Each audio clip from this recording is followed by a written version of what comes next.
اللهم صل على رسوله الكريم أعوذ بالله من الشيطان بسم اللہ الرحمن السلام علیکم خواتین و حضرات.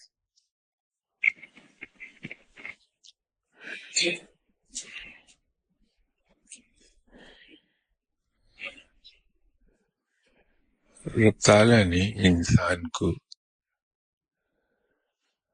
عجیب کمپلیکس مشین کے طور پہ بنایا. اس کے کل پرزے اتنے باریک اور اتنے دقیق اور اتنے گنجلک ہیں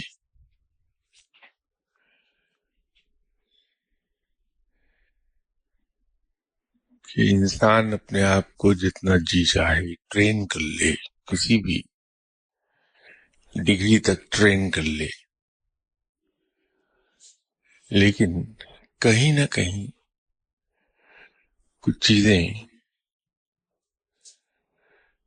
سر اٹھاتی رہتی ہیں انسان.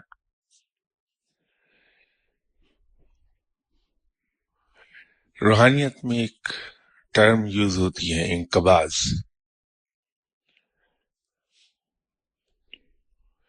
یہ لفظ قبض سے ڈرائیو کیا ہوا ہے،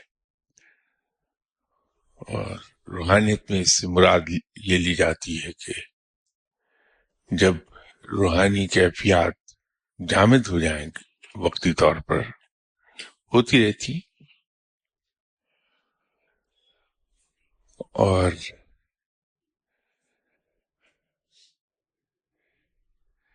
خیال، القا، رویا، الہام، کشف، یہ یکلخت جامد ہو جائیں، علمی نقطے ذہن میں آنا بند ہو جائے، تو اس کیفیت کو انقباض کہتے ہیں. لیکن یہ انقباض انسان کی عام زندگی میں، روزمرہ کے روٹین میں بھی کہیں نہ کہیں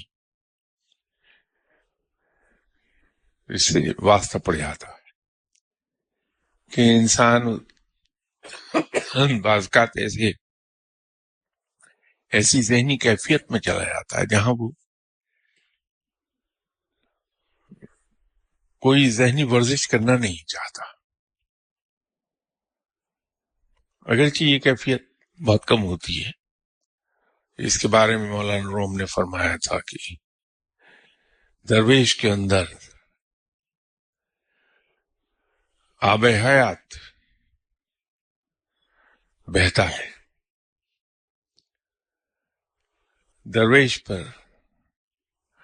اضطرار کی کیفیت وقتی طور پہ آتی ہے، اضطرار کی کیفیت، لیکن بہت وقتی ہوتی، مومنٹری. ودن فیو مومنٹس وہ دوبارہ سے اسی اپنے کیفیت میں چلا جاتا ہے، اطمینان اور سرخوشی.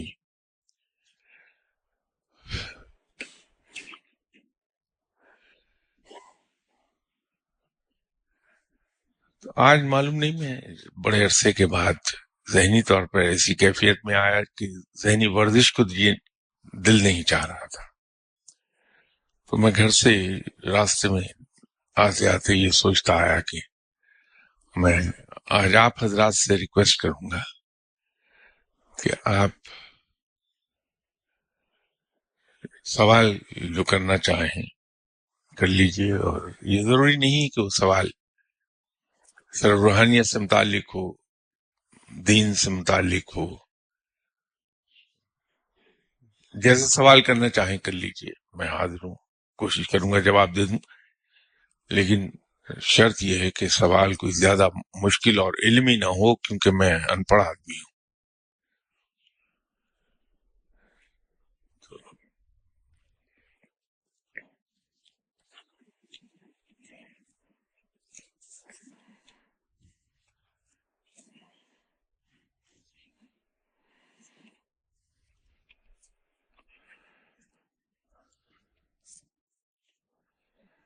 اردو زبان کا ایک محاورہ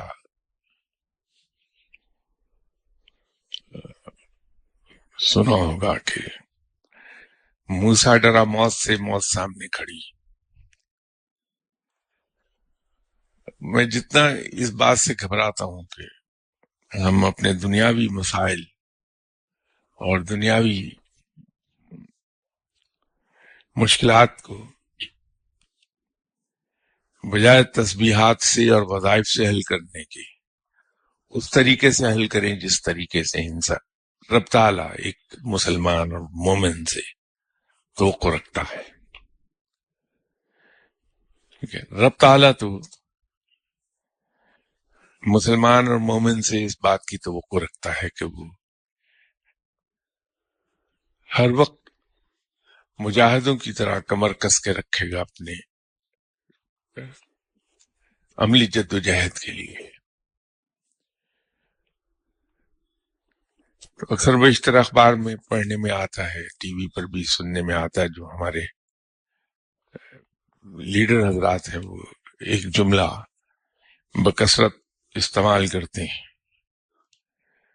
کہ ہم ایک نئی تاریخ رقم کر رہے ہیں اور یہ فیصلہ تاریخی ہے.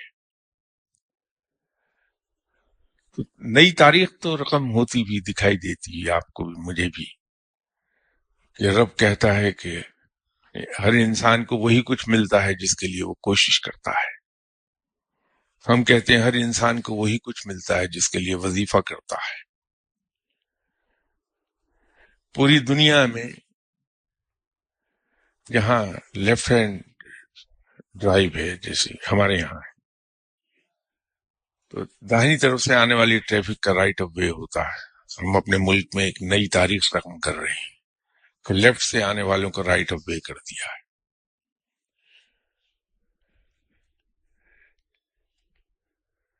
ہمارے یہاں ایک ادارہ ہے ٹیپا،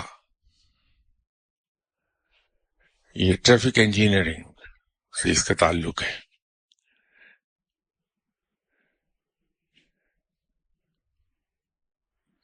پوری دنیا میں قاعدہ ہے کہ چھوٹی سڑک سے جب ہم اپروچ کرتے ہیں بڑی سڑک کو،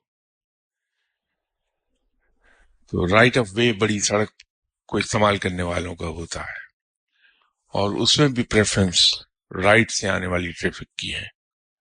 تو چھوٹی سڑک سے جب ہم بڑی سڑک پر جاتے ہیں تو وہاں دنیا بھر میں ایک نشان ہوتا ہے جس میں 2 بروکن لائنز اور اس کے پیچھے ایک ٹرائنگل پینٹ کی ہوتی ہے. اس کا مطلب ہوتا ہے گیو وے.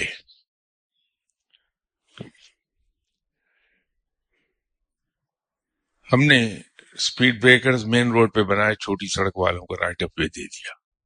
یہ ایک نئی تاریخ رقم کر رہے ہیں. تو ایسے ہی یہ جو ہے، آج پھر کسی صاحب نے پوچھا، اور یہ بارہا یہ سوال پہلے بھی کیا جا چکا، کہ بسم اللہ شریف کا تفصیل سے ذکر کیا ہے مگر اس کا ورد کرنے کا طریقہ اس میں نہیں، یہ بتا دیں.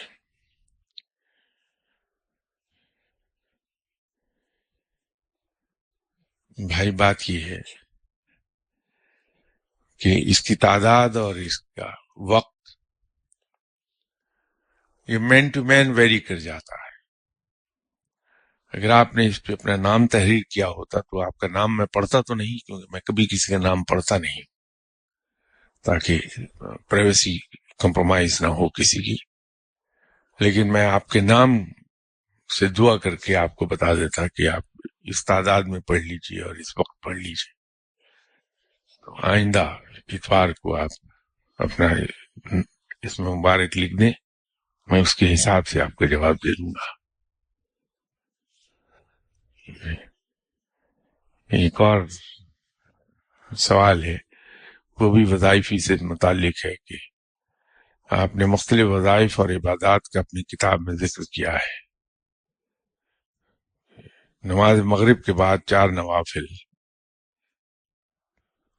جس میں آیت الکرسی اور چاروں کل پڑھے جاتے ہیں، جمعۃ المبارک اور اتوار کو 9 اور 10 بجے کے درمیان 2 نفل، اور ہر رکعت میں 100 مرتبہ اور 70 مرتبہ سورہ اخلاص ہے. آپ ضرور شروع کیجئے، انہیں پڑھیے، نوافل ہیں، انہیں کوئی بھی پڑھ لے، اس کے لیے کسی اجازت کی ضرورت نہیں ہے. ضرور پڑھیے آپ.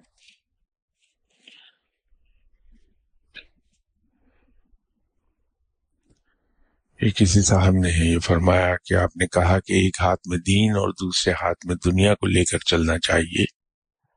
جب انسان ایسا کرتا ہے تو اسے بہت سی ایسی رکاوٹیں آتی ہیں، کچھ تو خواہشات وغیرہ.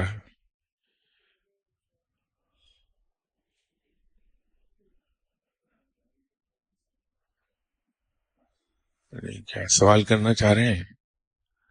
فرمائیے فرمائیے.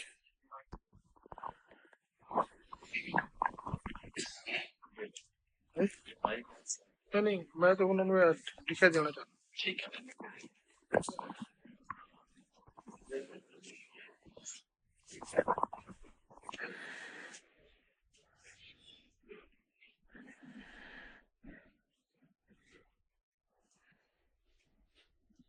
یہ کچھ آگے لفظ لکھا جو میں پڑھ نہیں پا رہا.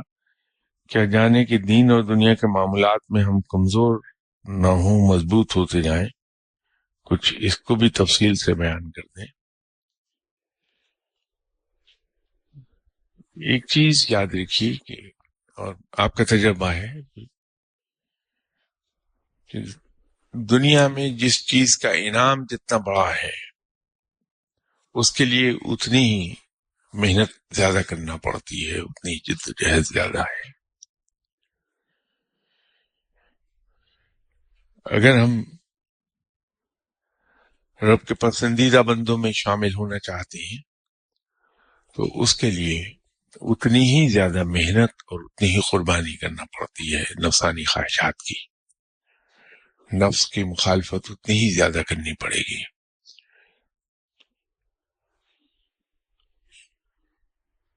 جہاں اختیار نہ ہو وہاں پوچھ گچھ بھی نہیں ہوتی. یہ دنیا کا بھی اصول ہے اور دین میں بھی یہی اصول ہے. رب تعالیٰ نے ہمیں آزادی بخشی ہے، ہم کوئی سی راہ اختیار کر لیں، اگرچہ ہماری صحیح راہ کو واضح اس نے کرنے کے لیے ایک روایت کے مطابق 1,24,000 پیغمبر اتارے. تو اگر ہم سیدھی راہ چلیں گے تو اس کا انعام بہت بڑا ہے. انعام ملے گا اسی صورت میں جب ہماری جد و جہد کے نتیجے میں وہ چیز واقع ہو. اپنے نفس سے لڑنے کے لیے ہمیں جد و جہد کی ضرورت ہوگی اور ہمیں نفس کی مخالفت کرنا ہوگی، اپنے خواہشات کو قربان کرنا پڑے گا.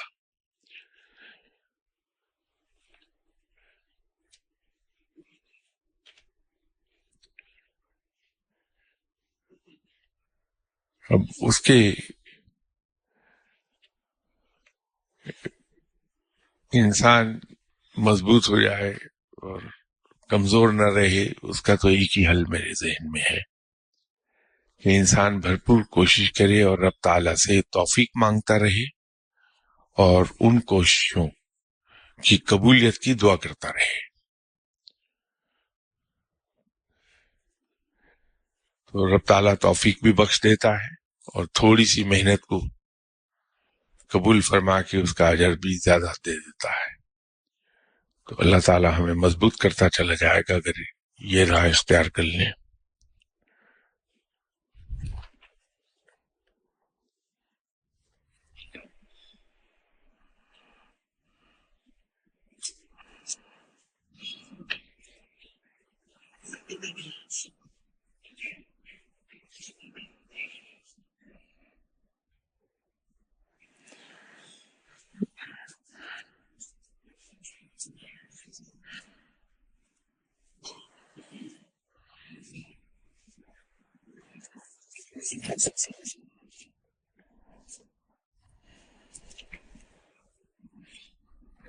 یہ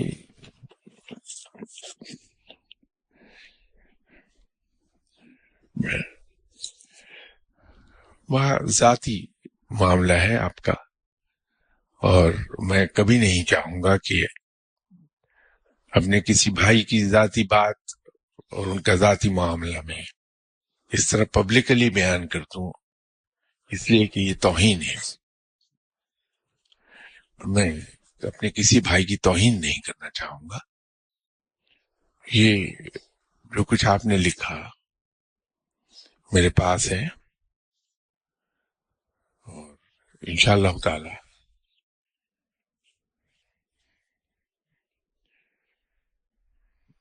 رب تعالیٰ اس معاملے کو حل کر دے گا. دعا کے بعد یاد دلا دیں.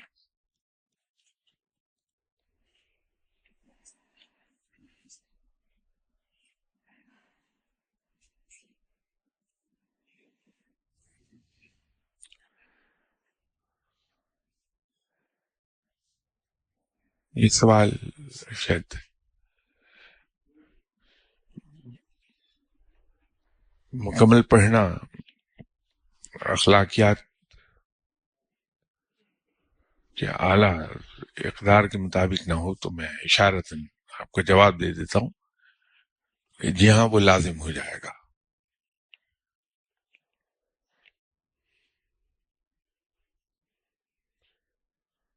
ہمارے یہاں بہت سی ایسی چیزیں، یہ سوال انہی کا دوسرا سوال ہے، نومولود بچے کو گھٹی دینے کی کوئی شرعی حیثیت ہے یا پھر یہ صرف ایک روایت ہے؟ یہ ہمارے یہاں بہت سی چیزیں معاشرتی رسومات بھی ہیں، کچھ ہماری جو علاقائی کلائمیٹک کنڈیشنز ہیں اور انوائرمنٹ ہے، ہمارا ٹیریٹوریل انوائرمنٹ، کچھ ان کی وجہ سے بہت سی چیزیں راہ پکڑ گئی ہیں، اور اس میں دینے یا نہ دینے میں کوئی ایسی بات نہیں. ضرور گھٹی دے دیجئے، اس سے میڈیکل فائدے ہو جاتے ہیں. یورپ میں جتنے بچے پیدا ہوتے ہیں، چونکہ انگریز گھٹی دینے کے خلاف ہے، نتیجہ یہ ہوتا ہے کہ وہاں جانڈس پیدائش کے بعد بچوں کو ضرور ہوتا ہے. یہ میں دعا کے لیے لوگ آتے ہیں، اس سے تجربہ حاصل ہوا. لیکن جن بچوں کو گھٹی دے دی جاتی ہے، یہ جڑی بوٹیوں سے بناتے ہیں، اس میں شہد بھی ہوتا ہے، تو ان کے پیٹ کی صفائی ہو جاتی ہے، علائشیں نکل جاتی ہیں، اس سے جانڈس نہیں ہوتا.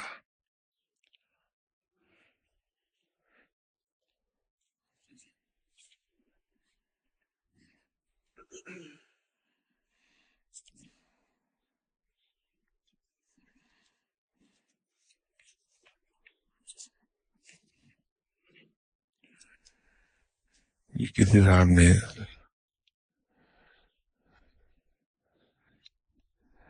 ایک سوال لکھا کہ نمبر 1 تو سوال ان کا یہ ہے کہ نیند کے لیکچر کے دوران نیند کا غلبہ ہوتا ہے.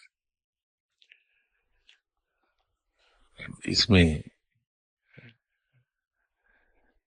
اپنے آپ کو آپ مورد الزام نہ ٹھہرائیے، آپ کا اس میں قصور نہیں ہے. وہ لیکچر ہوتا ہی اتنا بور ہے کہ انسان کو نیند آنے لگے، تو اس لیے بے فکر رہیے.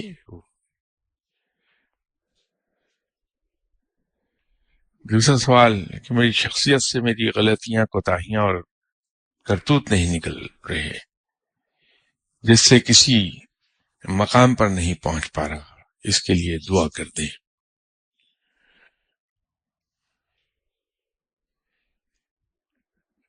جب کوئی دعا کے لیے کہہ دے تو انسان پر فرض ہو گیا کہ اس کے لیے دعا کرے. اگر دعا نہیں کرتا تو اللہ کے نزدیک وہ بخیل کہلاتا ہے. تو میں آپ کے لیے دعا ضرور کر دوں گا، لیکن اس ضمن میں ایک عرض ضرور ہے کہ آپ کی کوتاہیوں کے لیے تو میں دعا کر دوں گا، تو حضور میری کوتاہیاں اور میری خطائیں، ان کو میرے اندر سے نکالنے کے لیے دعا کون کرے گا؟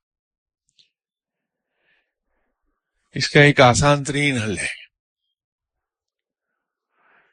اگر مغرب اور عشاء کے درمیان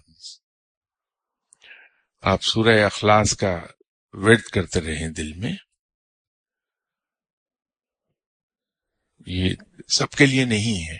انسان میں اپنا نام لکھا ہے نیچے، میں اس کے ریفرنس سے بات کر رہا ہوں. تو انشاءاللہ تعالی آپ کی کوتاہیاں اور غلطیاں، خامیاں ایک ایک کر کے دور ہونے لگیں گی انشاءاللہ تعالی.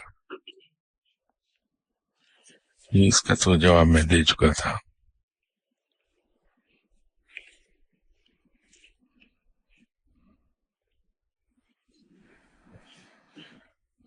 ایک اور کوئی سوال ہے جنہوں نے رومن اردو میں لکھا ہے کہ اگر کسی پر قرضہ ہو تو اس سے کیسے نکلا جائے، اور ایسا قرضہ جو اس نے نہ لیا ہو.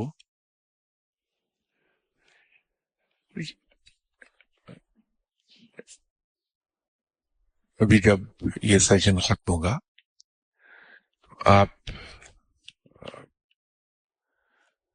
یہاں بیٹھے ہوئے ہیں، صابر ملک ہیں، ٹیپو صاحب ہیں، میں سے کسی ایک سے وہ دعا لے لیجیے گا تو آپ صلی اللہ علیہ وسلم نے بتائی تھی اور اسے روایت کیا تھا بی بی عائشہ صدیقہ رضی اللہ تعالی عنہ نے. وہ ہر نماز کے بعد اگر آپ صلی اللہ علیہ وسلم کی بتائی ہوئی دعا ہم پڑھیں تو اللہ تعالیٰ اسباب ایسے بنا دیتا ہے کہ جس سے قرض ادا ہو جائے. تو لے لیجیے گا بعد میں ان سے.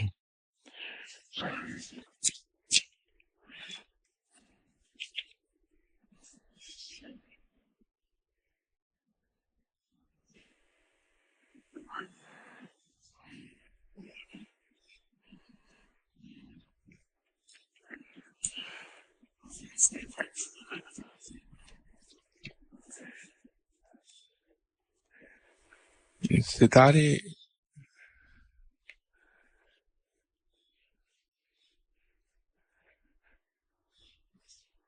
سفر میں رہتے ہیں، اور روحانیت میں یہ کہا جاتا ہے کہ 12 برج ہیں جن پہ سے یہ ستارے گزرتے رہتے ہیں، اور اس کے اثرات انسانی زندگی پر مرتب ہوتے ہیں. وہ ستارے جس مقام سے گزرتے ہیں، مقام سے مراد 2 برجوں کے درمیان ان کا جو ٹریول ہے اس کی ڈگریز سے ہے کہ وہ کسی وقت کون سا ستارہ کون سے برج پر ہے، یا اگر وہ ٹرانزیشن میں ہے تو کتنی ڈگری پر ہے. وہ ان مقامات کا علم صرف انہی لوگوں کو ہو پاتا ہے جو علم فلکیات سے جن کا کوئی دلچسپی ہے، کوئی شغف ہے ان سے،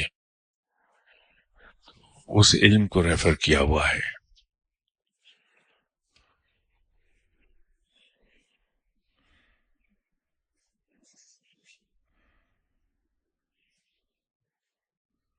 یہ تو میں اس کے بارے میں تو عرض کر چکا تھا پہلے ہی.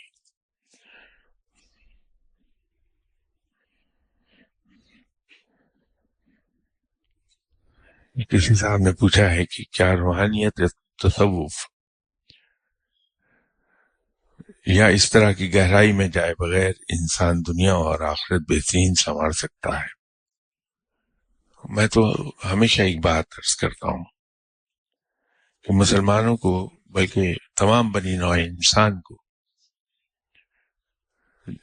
جنہیں اللہ سمجھ عطا فرما دے اور توفیق بخش دے، ہمارے پاس نہایت آسان راستہ ایک موجود ہے اپنی دنیا بھی سنوارنے کا اور آخرت بھی.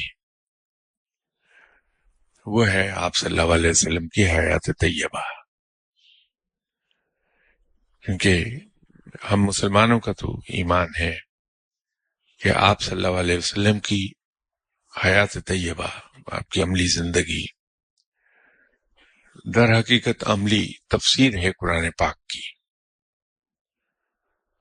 قرآن پاک کے تمام احکامات اپنی تمام جزیات کے ساتھ وہاں اپلیکیبل ہمیں دکھائی دیتی ہیں. تو آپ صلی اللہ علیہ وسلم کی حیات طیبہ وہ طرز حیات ہے جس کی احکامات جاری ہوئے ہیں رب کی طرف سے اور قرآن میں بیان کیے گئے ہیں. تو بجائے ہم بہت زیادہ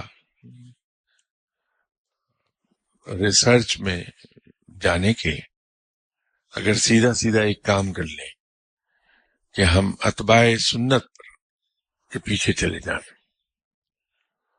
حیات طیبہ کی پیروی کرنے کی کوشش کریں، تو وہ ہماری دنیا بھی سنوار دے گی یہ کوشش، اور آخرت بھی سنور جائے گی. اس میں کسی ریسرچ کی، کسی علم کے سیکھنے کی ضرورت نہیں رہتی.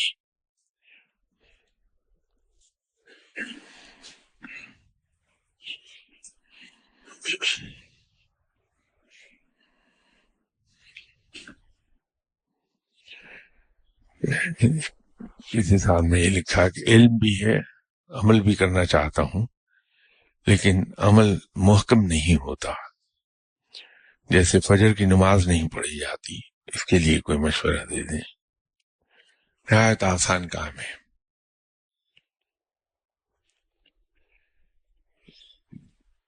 جہاں آپ کا بیڈ ہے جس پر آپ سوتے ہیں، اس کے اپوزٹ کارنر میں الارم لگا کے کلاک رکھ دیجئے، یا اپنا موبائل اس پر الارم ہے وہ رکھ دیجئے. تو جب الارم بولے گا اس سے آنکھ کھلے گی، اس کو بند کرنے کے لیے ہر حال میں بیڈ چھوڑنا پڑے گا. جب انسان ایک بار بیڈ چھوڑ دے تو پھر اٹھ جاتا ہے، پھر مسئلہ نہیں.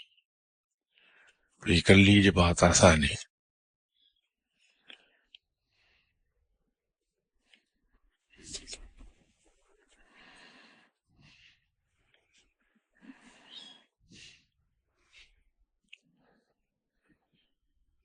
یہ قرآن پاک میں اطمینان قلب کے لیے اللہ کا ذکر بتایا گیا ہے. کیا ہم وظائف وغیرہ کیے بغیر بالکل عام انسانوں کی طرح باقاعدگی سے نماز، روزہ اور ارکان اسلام پر پابندی سے عمل کر کے اطمینان قلب حاصل کر سکتے ہیں، اور یہ اطمینان ہماری آخرت کے لیے بھی کار فرما ہو جائے گا؟ اگر ہم نے احکامات الہی پر پابندی سے عمل کر لیا جیسے آپ نے فرمایا ہے، تو یقینی طور پر ہمارا نفس مطمئنہ تک کا سفر مکمل ہو جائے گا.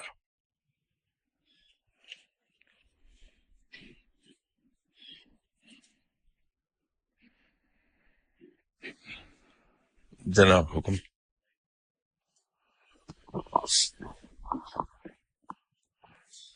السلام علیکم جی. وعلیکم السلام. شہزاد جی، کوشچن یہ کرنا چاہ رہا تھا کہ جی آج کل کے جس دور میں انسان کو مشکلات ہیں، مہنگائی کا عالم ہے اور بے روزگاری ہے اور بزنس جاب کی پریشانی ہے انسان کو، اور بھی اس میں انسان کو کیا کرنا چاہیے کہ سارے معاملات بھی ٹھیک ہوں اور کچھ کے مسئلے مسائل بھی حل ہو جائیں، اور کچھ اگر کوئی آپ سمجھتے ہیں کوئی چھوٹا سا ورد ہو یا کوئی دعا ہو تو وہ بھی ذرا مختصر سا یا اس میں وضاحت، مہنگائی یہ جاب اور بزنس کے خاص طور پہ حوالے سے.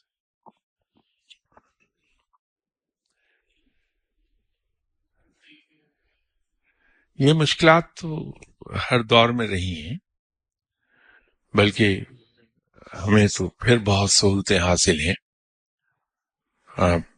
اسلام کے ابتدائی زمانے میں دیکھیں گے تو یہ مشکلات کہیں زیادہ تھیں. جو اور مالی لحاظ کی کمی اس زمانے میں تھی مسلمانوں کو، آج اس کا شاید 1000واں حصہ بھی نہیں ہے. ایک سیدھا سا معاملہ ہے کہ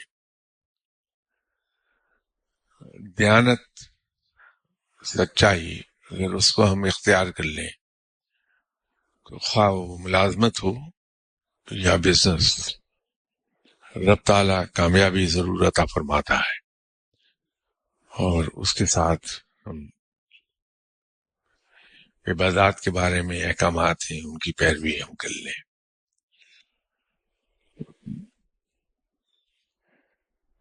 معاملہ صرف وہاں گڑبڑ ہوتا ہے کہ جہاں ہم لوگ اپنی عقل پر بھروسہ زیادہ کرتے ہیں، اللہ کے وعدے پر بھروسہ نہیں رہتا ہمیں۔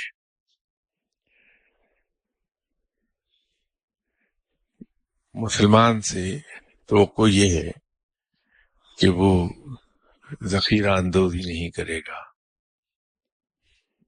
ناجائز منافع نہیں کمائے گا،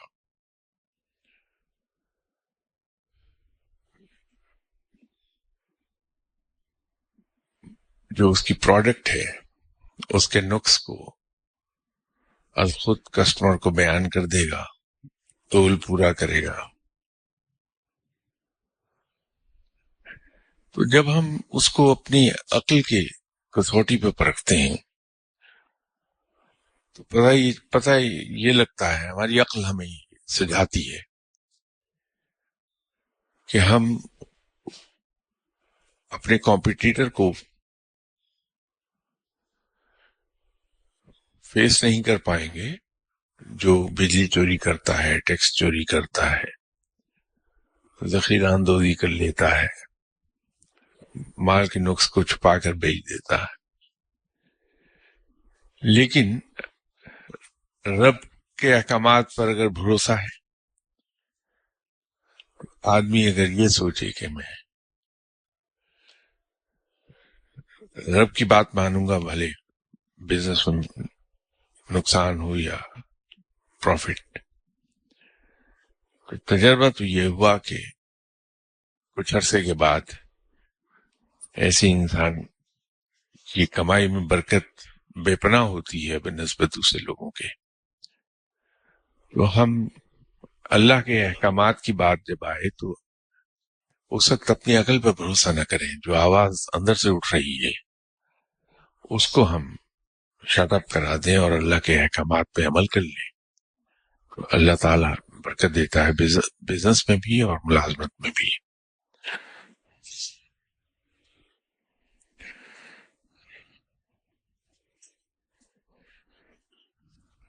یہ سوال ہے کہ اللہ تعالیٰ پر یقین کیسے پختہ کیا جائے؟ ہمیں معلوم ہے کہ سب کچھ اسی کے حکم سے ہوتا ہے، لیکن پھر بے اطمینانی سی کیوں آ جاتی ہے کسی کام کے ہونے میں؟ وضاحت کیجیے۔ الحمدللہ ہم سب کا رب پر یقین تو پختہ ہے،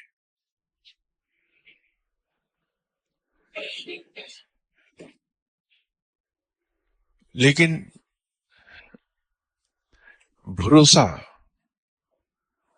شاید ہمارے اندر اتنا نہیں رب پر۔ یہ ہم سب کا ایمان ہے الحمدللہ مسلمان ہونے کی حیثیت سے، ہر کام اپنے وقت مقررہ پر ہوتا ہے۔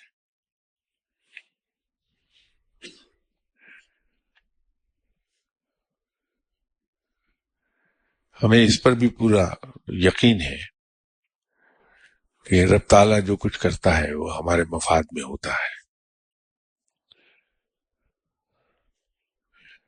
ہمارا اس پر بھی ایمان ہے کہ رب بہتر جانتا ہے کہ ہمارے لیے کیا اچھا اور کیا برا۔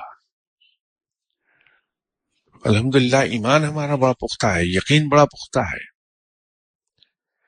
لیکن بھروسے پر آ کر شاید ہم کہیں لڑکھڑاتے ہیں۔ یہیں اسی محفل میں اسی جگہ کئی بار بات ہوئی اس موضوع پہ۔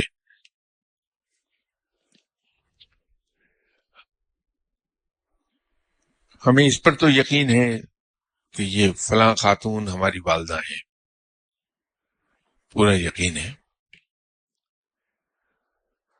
اب اس یقین کے بعد بھروسہ شروع ہو جاتا ہے. ہم میں سے کسی آدمی کے ذہن میں کبھی ہلکا سا بھی یہ شبہ نہیں گزرا کہ ہماری والدہ ہمیں کھانا نہیں دیں گی. ہم جب گھر جائیں گے تو ہمارے لیے بیڈ ارینج نہیں کیا ہوا ہوگا والدہ نے، یا ہماری والدہ ہمیں کسی بھی طور لک آفٹر نہیں کریں گی. کبھی یہ شک نہیں آتا. کبھی ہم میں سے کوئی آدمی کبھی کسی پڑوسی کے گھر نہیں گیا کہ میں اپنے گھر جا رہا ہوں، ذرا میرے جانے سے پہلے میری والدہ سے سفارش کر دیجئے کہ مجھے کھانا دے دیں. وہ ہمیں بڑا بغیر کہے یہ معلوم ہوتا ہے کہ میں گھر جاؤں گا، میری والدہ مجھے کھانا گرم دیں گی، خواب رات کا کوئی سا پہر کیوں نہیں. تو وہ یقین ہے کہ یہ فلاں خاتون میری والدہ ہے، وہ یقین کے ضمن میں آئے گی بات. یہ بھروسہ ہے کہ ہماری والدہ ہمیں لک آفٹر کریں گی. تو رب کے بارے میں بھروسے میں ہم پٹ جاتے ہیں کہ کبھی ہم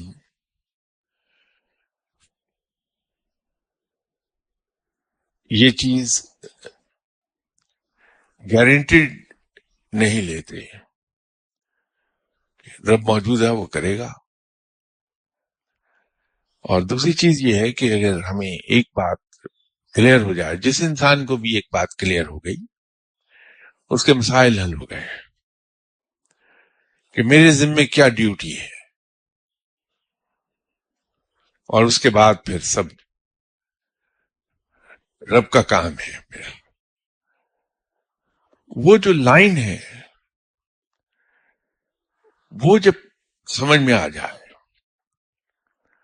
پھر مسائل حل ہونے لگتے ہیں. اگر مجھے کسی طرح سے یہ سمجھ آ جائے کہ میری ڈیوٹی صرف اتنی ہے کہ میں نے بھرپور کوشش کرنی ہے، محنت کرنی ہے، اور اس کے آگے پھر رب ہے، اس کا کام ہے کہ میری محنت کا بہترین اجر مجھے عطا فرما دے. اگر تو وہ اجر میری مرضی کے مطابق نکلا کامیابی، تو اللہ کا شکر ادا کر دوں.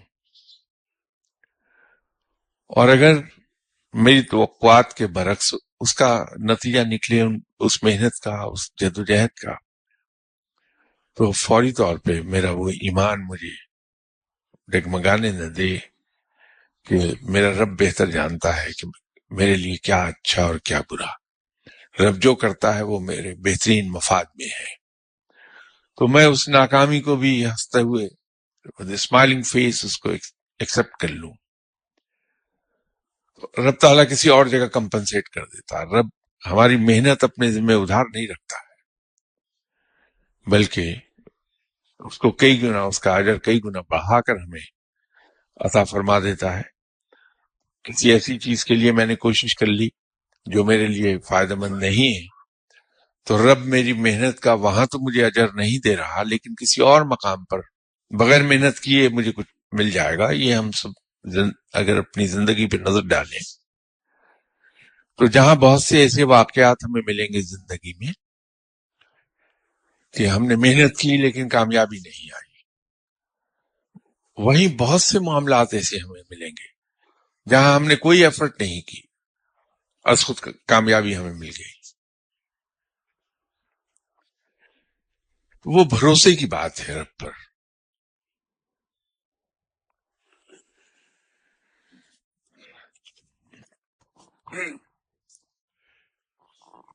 ابھی آپ نے فرمایا تھا برجوں کے حوالے سے کہ 12 برج ہیں، ستارے ہیں، اور کوئی ایک کلیئر ٹائم آتا ہے جس کے ان کا اینگل ہوتا ہے اور اس کے حساب سے کچھ اثرات ہوتے ہیں. گویا اس کی تصدیق کی حقیقت ہے. دوسری طرف اگر ہم اپنے ایڈورسٹیز انڈینز یا ہندو کو دیکھیں تو وہ اس پہ بہت زیادہ بلیو کرتے ہیں اور وہ شبھ گھڑی ہر چیز کی نکالتے ہیں. حتیٰ کہ جب انڈیا اور پاکستان بنا تھا تو اس کی بھی شبھ گھڑی نکالی، and they prefer 15th August as their Independence Day. On the other hand, Pakistan, since its creation, it is facing a continuous turmoil, so much so کہ ہماری ایک حصہ علیحدہ بھی ہو چکا اور آج بھی ہمارے حالات اتنے ہی دگرگو ہیں. کیا اس پہ کچھ روشنی ڈالیں گے؟ دو چیزیں ہیں اس میں. ایک تو یہ ایکنالج کرنا کہ یہ علم موجود ہے، وہ ایک پہلو ہے. تو یہ اسٹرالوجی بطور ایک علم کے اس کو ہم ایکنالج کرتے ہیں کہ یہ علم موجود ہے، لیکن اس پر ریلائے کرنا، اس پر بھروسہ کرنا، اس کو یہ سمجھنا کہ یہ ستارے ہماری تقدیر بدل سکتے ہیں، وہ منع کیا گیا ہے. وہ اس مسلمان کو جائز نہیں ہے، کیونکہ ہمارے ایمان کے مطابق یہ صرف اور صرف رب ہے جو پوری کائنات کو چلا رہا ہے. تو علم کے طور پر تو ایکنالج کر لے کہ یہ ایک برانچ آف سائنس ہے، برانچ آف نالج ہے، لیکن اس پہ بھروسہ کرنا منع کیا گیا مسلمان کو. باقی جو آپ نے پاکستان کے بارے میں فرمایا کہ مسلسل ایک ٹرموائل کی سی کیفیت میں سے گزر رہی ہیں، تو صاحب ایک اور انڈیا سے چونکہ کمپیرزن ڈرا کیا تو میں آپ سے عرض کر دوں کہ یہ عالم الاسباب ہے جہاں ہم سب رہتے ہیں. رائم اینڈ ریزن کی دنیا ہے یہ. لا آف نیچر کام کر رہا ہے. لا آف نیچر یہ ہے کہ جو جیسا کرے گا ویسا بھرے گا، جو بوئے گا وہ کاٹے گا. یہ لا آف نیچر ہے.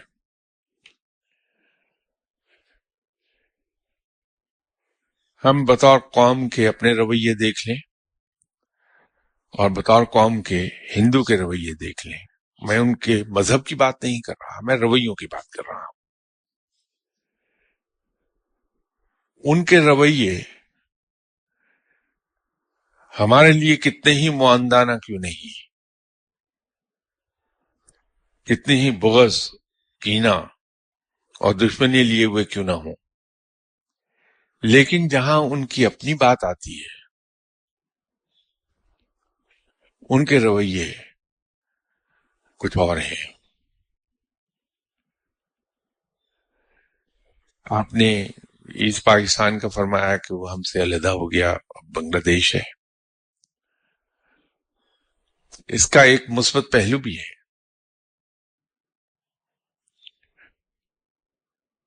مثبت پہلو یہ ہے کہ جب پاکستان دو حصوں پر مشتمل تھا تو ہندوستان کے لیے بڑا آسان تھا ہمیں نمٹنا. ہم اس پاکستان میں صرف ایک ڈویژن فوج رکھتے تھے، اس کے مقابلے پر انڈیا وہاں 5 ڈویژن رکھے ہوئے تھا اور معاملہ ٹھیک تھا. ایئر فورس کا ایک اسکواڈن تھا، اس کے مقابلے پر اس کے 5 اسکواڈنز تھے. آج وہ اپنی فوج کا ایک بہت بڑا حصہ ان سرحدوں پر لگانے پر مجبور ہے، ایئر فورس کا بھی، نیوی کا بھی. اس کا مطلب یہ ہے کہ رب تعالیٰ نے ایسا بندوبست کیا ہے کہ ہم پر سے پریشر کم کروا دیا ہے. تو آپ اس کا مثبت پہلو بھی دیکھیے کہ رب تعالیٰ نے شاید اس صورت میں ہماری مدد فرما دی.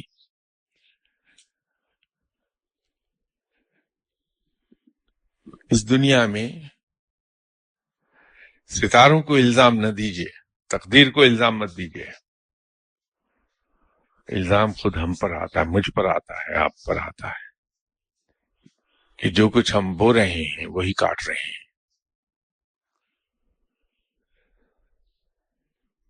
انشاءاللہ تعالی سے ملاقات ہوتی بشر سے زندگی. السلام علیکم.